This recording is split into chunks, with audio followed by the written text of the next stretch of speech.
sore Sobat Jejak 98. Hari ini kita lagi bertemu dengan pengacara dari Bu Serindato terkait selesainya kegiatan gelar perkara yang dilakukan di ruang rapat Wasidik Polda Sulawesi Utara. Nah, selamat siang Pak Stevi. Pak Stevi, dalam gelar perkara itu yang saya tangkap bahwa ada persoalan tentang laporan pidana yang akan berlanjut atau tidak, dan kemudian ada persoalan etika, apakah pelapor ini sebagai polisi itu layak atau tidak. Tetapi yang saya ingin tanyakan dulu, pidananya gimana? Ya, kalau pidananya ini sementara kan masih proses, sudah dalam proses penyidikan. Kemarin kami telah menerima SPP. Nah, oleh karena itu kami melakukan dumas untuk dilakukan ekspos dalam perkara. Dan tadi kami telah untuk tahap pertama ekspos tadi untuk gelar perkara tadi telah selesai, dan pada intinya yaitu keterangan tadi yaitu menerangkan bahwa yang menjadi pokok persoalannya atau apakah dibenarkan anggota polri aktif bisa menerima atau bisa menerima kuasa dari warga negara asing untuk melakukan pelaporan kepada masyarakat. Itu yang pertama kami persoalkan. Legal statement, karena aturan internal itu sudah jelas. PP nomor 2 tahun 2003 pasal 5 huruf E dan Perkap nomor 9 tahun 2014 sudah jelas ke situ. Dalam dumas juga sudah dijelaskan. Oke, terkait begini saya lihat mengarah ke persoalan etika atau kelayakan seorang Polri melaporkan seseorang telah melakukan perbuatan apa. Nah, esensi apa sebenarnya yang kemudian menjadi persoalan prinsip bahwa itu tidak bisa dilaporkan terkait apakah ada perbuatan itu? Ini esensinya dia kan anggota Polri kan. Inisial R, dia melaporkan masyarakat berdasarkan surat kuasa dari warga negara asing. Warga negara siapa saja bisa melakukan, bisa melaporkan kejadian tindak pidana. Tetapi kamu anggota kepolisian dibatasi. Apalagi inisial RK, dia anggota Polri yang aktif.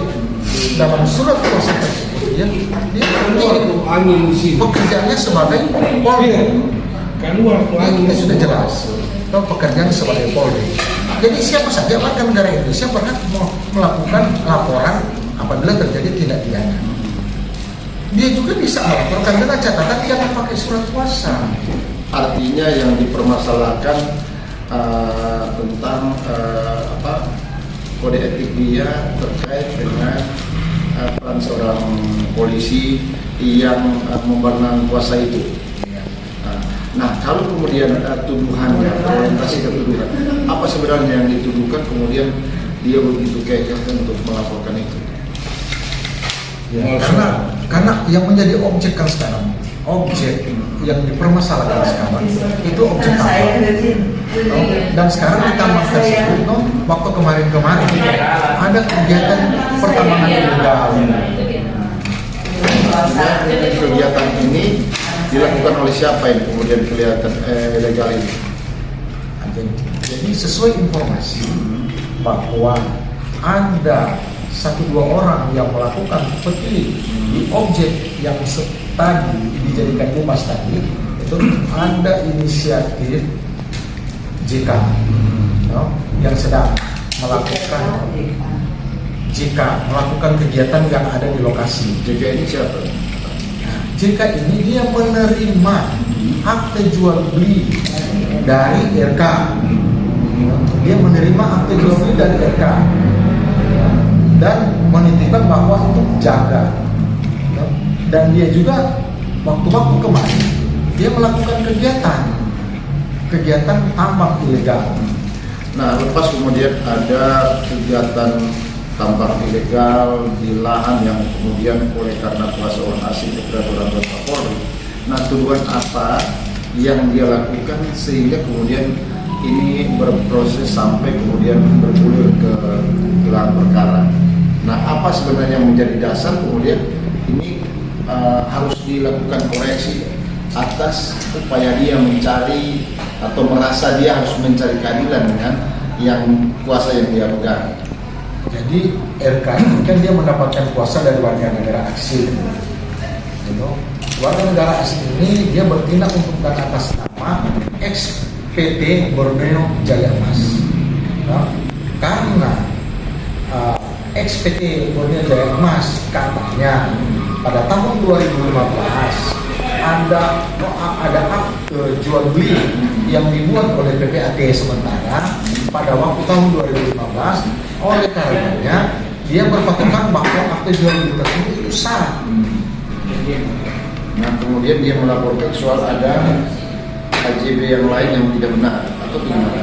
Kemudian itu dituduhlah kepada seseorang bahwa telah melakukan pemalsuan atau seperti apa. Jadi begini. Jadi dari pihak pelapor yaitu RK ini yang anggota Polri dia melaporkan itu pertama penggelapan hak, pemalsuan surat dan menggunakan surat palsu. Kami pertanyakan dalam gelar surat palsu atau pemalsuan surat yang mana?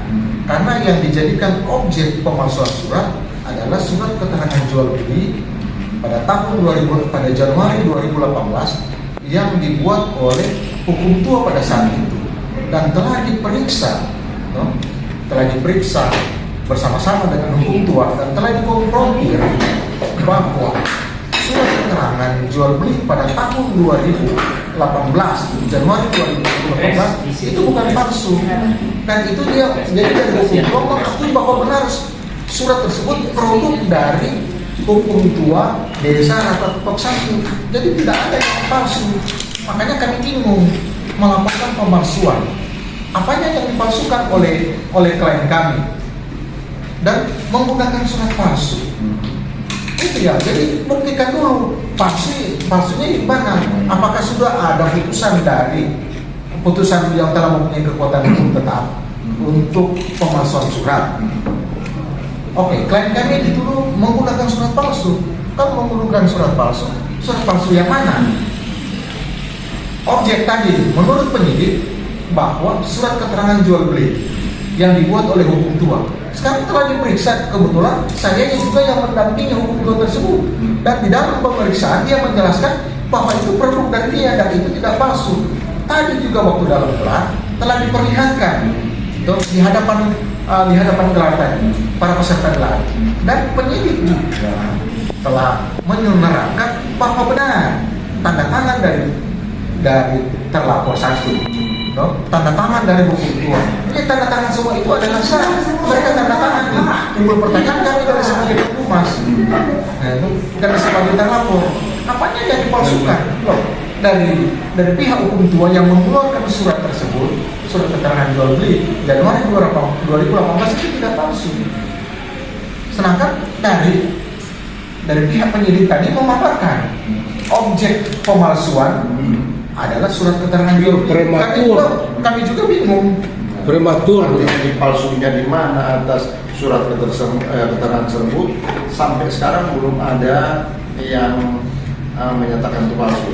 Iya, ini kan baru pelapor. Ya. Jadi baru pelapor. Pelapor menyatakan bahwa menurut pelapor palsu. Ya, menurut pelapor palsu yaitu surat keterangan jual beli yang dibuat oleh Boy Tarore, yang ditandatangani oleh Boy Tarore dan klien kami Grace Serenatu. Dan surat-surat tersebut tadi juga telah mengakui bahwa benar tanda tangan dari dia dari penjual.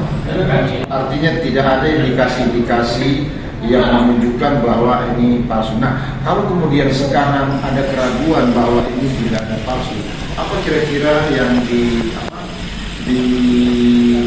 diperkirakan atas hasil gelar perkara ini? Jadi kalau merujuk tadi Jadi hasil gelar tadi, maka sebetulnya perkara ini harus dihentikan. Ya, terima kasih. Karena masih terlalu prematur, penyidik mengatakan bahwa ini objek jadi palsu. Kalau palsu itu kan mesti ada pemeriksaan juga dari lab dan Ditentukan dulu dari sudah ada putusan pengadilan, Iya. baru. Tapi sekarang kan palsunya yang mana? Sedangkan hukum tua aja yang mengeluarkan surat tersebut dia katakan ini bukan palsu. Kemudian mengenai prinsip perdata, prinsip etika tadi, apa yang kemudian yang sangat prinsipal terkait dengan etika bahwa ini kemudian dipersoalkan secara serius oleh pengacara dengan peran Robert. Ya, kami memperjuangkan tahap dari klien kami.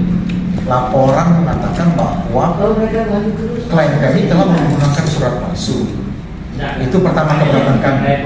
Dan kedua, yang paling esensial di sini adalah pelapor anggota Polri aktif menerima surat kuasa dari warga negara asing untuk melaporkan pemalsuan surat tersebut dan menggunakan surat palsu tersebut. Nah, kemudian tadi ada semacam komplain dari beberapa pihak yang ikut di dalam proses gelar perkara. Polisi bilang beberapa polisi menyatakan yang mana sih aturan tentang polisi tidak bisa melakukan apa sebenarnya ini memang mereka tidak tahu aturan atau sesuatu yang memang coba untuk dilakukan uji pengetahuan tentang pengacara atau sesuatu yang memang kemudian menjadi gede sekali. Ini apa?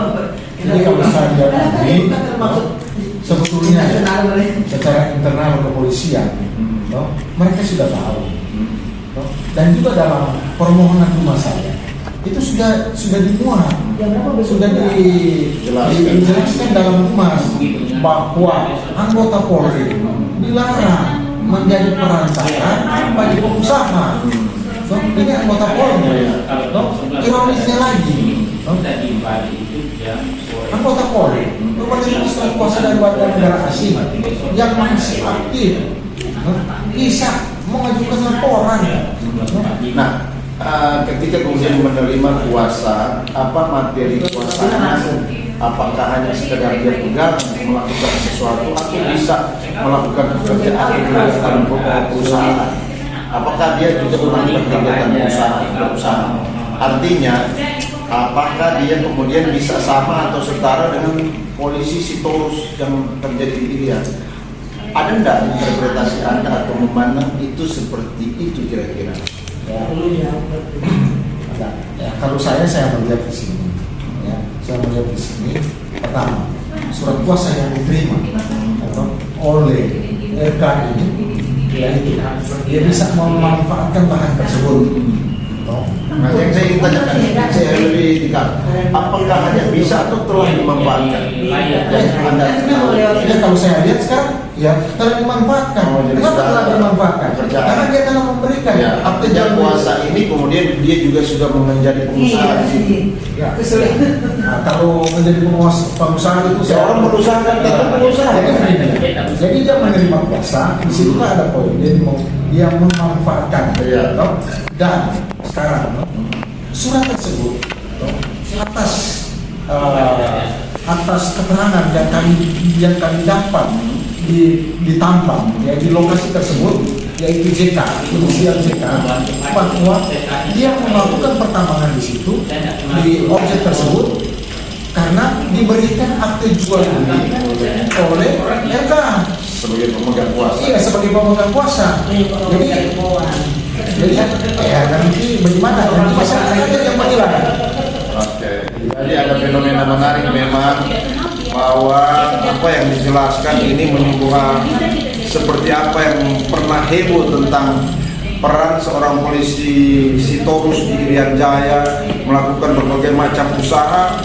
Nah, sekarang ini terjadi di Sulawesi Utara dalam usaha pertambangan besar oleh perusahaan, walaupun memang atas nama perusahaan ini sudah tidak berjalan, yaitu perusahaan Borneo.